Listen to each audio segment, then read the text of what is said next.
السلام علیکم ورحمۃ اللہ وبرکاتہ۔ اللہم صلی علی محمد وعلی آل محمد وعلی اصحاب محمد صلی اللہ علیہ وسلم۔ لبیک لبیک لبیک یا رسول اللہ صلی اللہ علیہ وآلہ وسلم۔ آج ہم بات کریں گے عقیدہ توحید میں عطائی اختیارات کے اوپر اور غیر مستقل بذات کا جو عقیدہ ہے اس کے اوپر۔ تو انسان کی چند عطائی اور غیر مستقل بذات اور محدود صفات ہے۔ مثال کے طور پر سننا، سمیع جو صفت ہے یہ انسان کے محدود ہے اور غیر مستقل ہے۔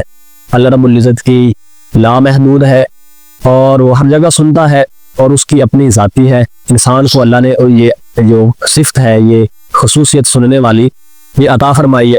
اسی طرح بصیر، یہ بھی اللہ رب العزت نے انسان کو عطا فرمائی ہے۔ سننے کی جو صلاحیت ہے، جو صفت ہے، اللہ رب العزت کی اپنی ہے، ذاتی ہے، اور اللہ جو ہے یہ ہر جگہ دیکھتا ہے۔ سورۃ الدہر میں اللہ رب العزت نے ارشاد فرمایا ہے، آیت نمبر 2 ہے، اس کا ترجمہ میں آپ کے سامنے رکھتا ہوں۔ خالق کائنات فرماتے ہیں، بے شک ہم نے ہی انسان کو ایک ملے جلے نطفے سے پیدا کیا تاکہ اس کو آزمائے، پس ہم نے اسے سمیع اور بصیر بنایا، سننے والا اور دیکھنے والا جو ہے ہم نے اسے بنایا۔ تو یہ پہلے بھی ہم اس کے اوپر بات کر رہے ہیں کہ انسان کی سننے کی اور دیکھنے کی جو صلاحیت ہے یہ اللہ رب العزت کی عطا کرتا ہے، اور خالق کائنات کی یہ صفات اپنی ذاتی ہے اور مستقل ہے، اور اس کے بعد یہ صفات اللہ رب العزت کی لامحدود ہے۔ مگر کچھ صفات ایسی ہیں جو اللہ تعالیٰ نے اپنے بندوں کو عطا نہیں فرمائی، اور اللہ کی جو ہے وہ اپنی ذاتی ہے، اور اس صفات کے اندر کسی دوسرے ہستی کو یعنی شریک سمجھنا یہ اللہ تعالیٰ کے ساتھ شرک کے مترادف ہے۔ مثال کے طور پر اللہ کی صفت ہے عبادت، یعنی عبادت جو ہے یہ صرف ایک اللہ کی ہوگی۔ اگر کوئی بندہ کسی دوسری ہستی کو عبادت کے لائق سمجھتا ہے تو وہ شرک کرتا ہے۔ دوسری جو صفت ہے وہ مدد کے لیے غائب میں پکارنا، یہ بھی اللہ کی اپنی ذاتی صفت ہے، اور اس میں بھی اللہ رب العزت نے کسی کو شریک نہیں کیا۔ یعنی اگر کوئی شخص، کوئی بندہ کسی دوسری ہستی کے بارے میں سمجھتا ہے کہ وہ بھی غائب میں مدد کے لیے سنتی ہے اس کی فریاد کو، تو وہ بھی واضح طور پر شرک میں مبتلا ہو جائے گا۔ اس بات کو سمجھیں کہ ایاک نعبد و ایاک نستعین جو آیت ہے، اس کا ترجمہ ہے یا باری تعالیٰ ہم تیری ہی عبادت کریں اور تجھ ہی سے مدد مانگے۔ یعنی موجودہ دور میں، موجودہ وقت میں اگر عبادت کریں گے، یعنی اللہ تعالیٰ سے ہم وعدہ کر رہے ہیں کہ موجودہ وقت میں بھی ہم تیری ہی عبادت کریں گے اور تجھ ہی سے مدد مانگے، اور آنے والے وقت میں اگر یہ عبادت کریں گے تو پھر بھی تیری ہی کریں گے اور تجھ ہی سے مدد مانگیں گے۔ اب یہاں پر ایک بہت ہی باریک لکیر ہے، بہت ہی باریک نقطہ ہے، جسے اگر آپ نہیں سمجھیں گے تو آپ شرک کی حدود میں داخل ہو جائیں گے۔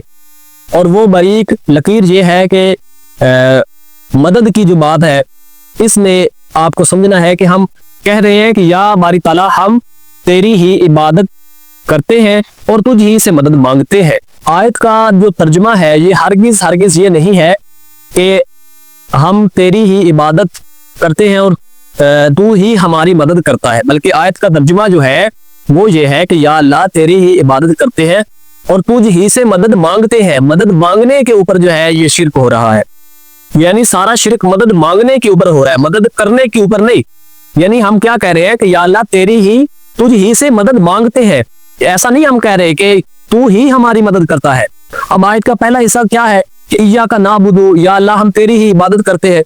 اب کوئی بھی مسلمان عبادت میں کسی دوسری ہستی کو جو ہے وہ قابل عبادت نہیں سمجھتا، خاص طور پر اہل سنت کے جتنے بھی فرقے ہیں ان میں، یا جتنے بھی مکاتب فکر آپ کہہ لیں، ان میں کوئی بھی فرقہ حتیٰ کہ رسول اللہ صلی اللہ تعالیٰ علیہ وآلہ وسلم کی ذات مبارکہ کو بھی قابل عبادت نہیں سمجھتا۔ ہاں البتہ اہل تشیع کے ہاں کچھ فرقے ہیں جو علی اللہ کا نعرہ لگاتے ہیں اور مولا علی رضی اللہ تعالیٰ عنہ علیہ السلام کو جو ہے وہ یعنی اللہ کا درجہ دیے ہوئے ہیں، یعنی وہ ایاک نعبد جو ہے وہ اس کے اندر بھی شرک کر رہے ہیں، اور ایاک نستعین جو ہے اس کے اندر بھی وہ واضح طور پر شرک کا ارتکاب کرتے ہیں۔ اہل سنت کے جتنے بھی گروہ ہیں، جتنے بھی مکاتب فکر ہے، ان کا ایک خاص وصف یہ ہے کہ وہ ایاک نعبد جو ہے یعنی عبادت کے معاملے میں وہ کسی قسم کا یعنی شرک نہیں کر رہے۔ عبادت میں سے مراد کون سی عبادت؟ مثلا نماز، روزہ، زکوٰۃ، حج وغیرہ، یہ جو عبادات ہے ان میں وہ کسی طرح کا شرک نہیں کر رہے، اس میں تو وہ بالکل مبرہ اور پاک صاف ہے۔ لیکن ایاک نستعین کا جو ہے معاملہ ہے، جب یہ معاملہ آتا ہے تو وہ اہل سنت کے اندر بھی شرک والا معاملہ جو ہے وہ بھی نظر آتا ہے۔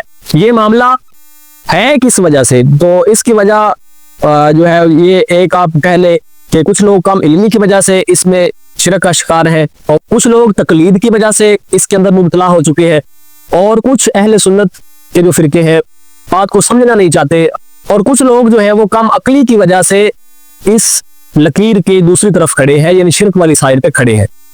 اب ہم ایاک نستعین جو ہے اس کو سمجھتے ہیں، اس کی مزید گہرائی میں جاتے ہیں کہ ایاک نستعین جو ہے اس کو ہم دو حصوں میں تقسیم کرتے ہیں۔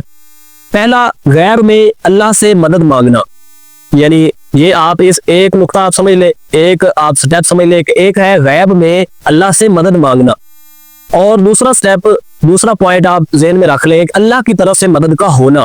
یہ دو الگ الگ باتیں ہیں، یعنی اللہ سے مدد کا مانگنا غائب کے اندر، اور دوسرا اللہ کی طرف سے مدد کا ہونا، یہ دو الگ الگ چیزیں ہیں، دو الگ باتیں ہیں۔ پہلا سٹیپ غیب میں اللہ سے مانگنا، شرک جو ہے یہ یہیں پر ہو رہا ہے، یعنی اللہ نے کسی دوسری ہستی کے حوالے سے قرآن و سنت میں یہ بیان نہیں کیا کہ اس سے بھی آپ غائب کے اندر مدد مانگ سکتے ہیں، اس کو بھی پکار سکتے ہیں۔ صحیح الاسناد احادیث کی روشنی میں اگر آپ دیکھیں تو کہیں پر بھی اس بات کی اجازت نہیں ہے کہ آپ اللہ کے علاوہ کسی دوسرے کو غائب میں مدد کے لیے پکارے۔ غائب میں مدد کے لیے اللہ رب العزت کو پکارنا، یہ اللہ رب العزت کی ایک ذاتی صفت ہے، اس میں اللہ رب العزت نے کسی دوسرے کو شریک نہیں فرمایا۔ جب بھی آپ جانے یا انجانے میں غائب میں اللہ کے علاوہ کسی دوسری ہستی کو آپ پکاریں گے، یعنی آپ کہیں گے المدد یا فلاں یا المدد یا فلاں، یا مثال کے طور پر میں کہہ دیتا ہوں، واضح کہہ دیتا ہوں کہ المدد یا علی یا المدد یا رسول اللہ صلی اللہ تعالی علیہ وآلہ وسلم، یا اس طرح کے المدد یا غوث اعظم، اس طرح کے جو جملے ہیں، جب بھی آپ ایسے کلمات اپنی زبان پر لائیں گے تو آپ شرک کے دائرے میں داخل ہو جائیں گے۔ اب ہم اس کے دوسرے پوائنٹ پر بات کریں گے، اللہ کی طرف سے مدد کا ہونا۔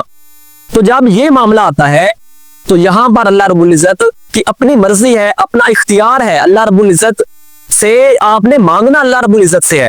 جب مدد کرنے کی باری آئے گی، جب وقت ہوگا مدد کرنے کا، تو اللہ رب العزت چاہے گا تو خود اپنے بندے کی مدد فرما دے گا، اور چاہے گا تو اپنے کسی بندے سے، کسی فرشتے سے، کسی ولی سے، یا جس ہستی کو بھی اللہ رب العزت جس کی بھی ڈیوٹی لگائے گا وہ مدد کر دے گی۔ تو مدد کا ہونا جو ہے یہ شرک نہیں ہے، یہاں پر شرک نہیں ہے، یعنی مدد اللہ رب العزت جس سے چاہے گا کروا دے گا، آپ نے مانگنا اللہ رب العزت سے ہے۔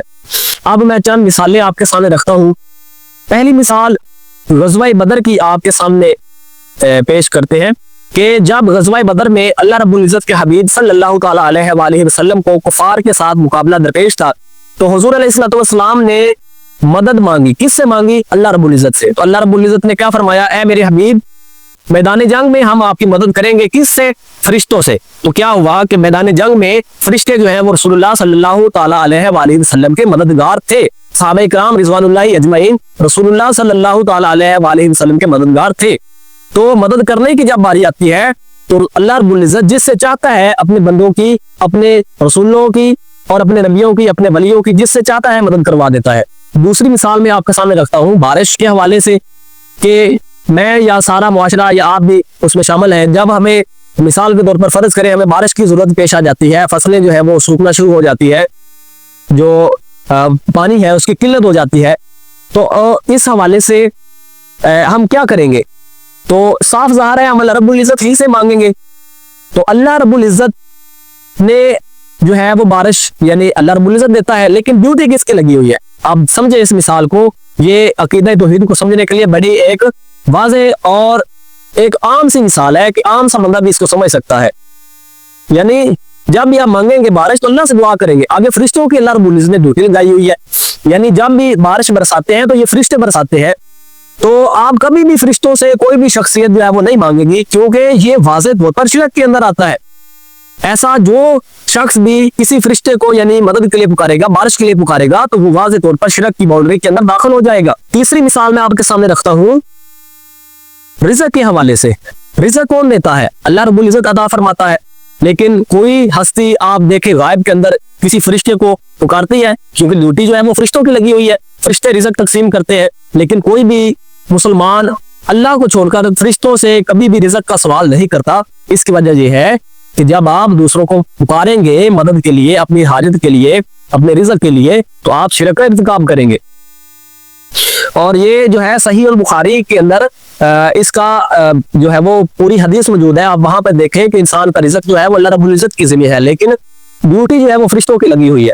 صحیح بخاری اس کا انٹرنیشنل نمبر جو ہے وہ 7454 یعنی 7454 اس کا نمبر ہے، وہاں پر اس حدیث کی مکمل تفصیل ہے۔ اس کے بعد چوتھی مثال جو ہے وہ میں آپ کے سامنے رکھوں گا کہ زندگی جو ہے وہ کون عطا کرتا ہے؟ زندگی اللہ رب العزت ہی ہمیں عطا فرماتا ہے۔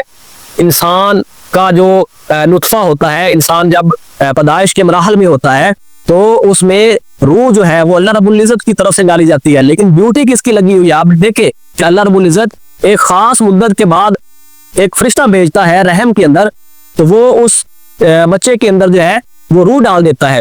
تو اب زندگی دینا، روح کا ڈالنا، انسان کے اندر روح کا ہونا، یہ زندگی کی علامت ہے، لیکن ڈیوٹی کس کی لگی ہوئی ہے؟ ڈیوٹی فرشتوں کی لگی ہوئی ہے۔ لیکن کوئی بھی بندہ، کوئی بھی مسلمان فرشتوں سے یعنی اپنی زندگی کا سوال نہیں کرتا، اپنے بچوں کے لیے کسی بھی فرشتے سے یہ توقع نہیں کرتا، اور نہ ہی کسی فرشتے سے مانگتا ہے کہ وہ اسے زندگی عطا کرے، کوئی بچہ یا کوئی اولاد اسے عطا کر دے۔ اور پانچویں مثال جو میں آپ کے سامنے رکھوں گا یہ ہے موت کے حوالے سے۔ تو یہاں پر بھی موت جو ہے وہ کون دیتا ہے؟ اللہ رب العزت انسان کو مارتا ہے، اور اللہ رب العزت ہی انسان کو جو ہے وہ زندگی عطا کرتا ہے۔ آپ موت کے معاملے میں بھی دیکھیں، آپ کی ڈیوٹیاں کس کی لگی ہوئی ہیں؟ فرشتوں کی لگی ہوئی ہیں۔ تو فرشتے انسان کو جو ہے وہ موت دیتے ہیں، یعنی زندگی اس سے یعنی لے لیتے ہیں۔ اکثر آپ دیکھتے ہیں کہ کچھ لوگ زندگی سے تنگ آ کر یعنی کہتے ہیں کہ یا اللہ اس سے اچھا ہے کہ ہمیں موت عطا کر دے، حالانکہ اس کی جو ہے وہ ممانعت ہے۔ اللہ رب العزت کے حبیب صلی اللہ تعالیٰ علیہ وآلہ وسلم نے منع کیا ہے کسی بھی مسلمان کو کہ وہ اللہ رب العزت سے موت مانگے۔ تو لیکن ہم دیکھتے ہیں کہ کچھ لوگ زندگی سے تنگ آتے ہیں تو کیا کہتے ہیں کہ یا اللہ اس زندگی سے تو اچھا ہے کہ ہمیں موت عطا فرما، موت دے دے۔ تو یہاں پر بھی ڈیوٹیاں کس کی لگی ہوئی؟ ڈیوٹیاں فرشتوں کی لگی ہوئی، لیکن کوئی بھی شخص، کوئی بھی مسلمان فرشتوں سے یعنی موت کا سوال نہیں کرتا۔ یہ سمجھانے کے لیے میں آپ کو بات کر رہا ہوں۔ تو اس لیے مسئلہ جو ہے یہ مانگنے کے اوپر ہے، مدد مانگنے کے اوپر ہے، مدد کرنے کے اوپر نہیں ہے۔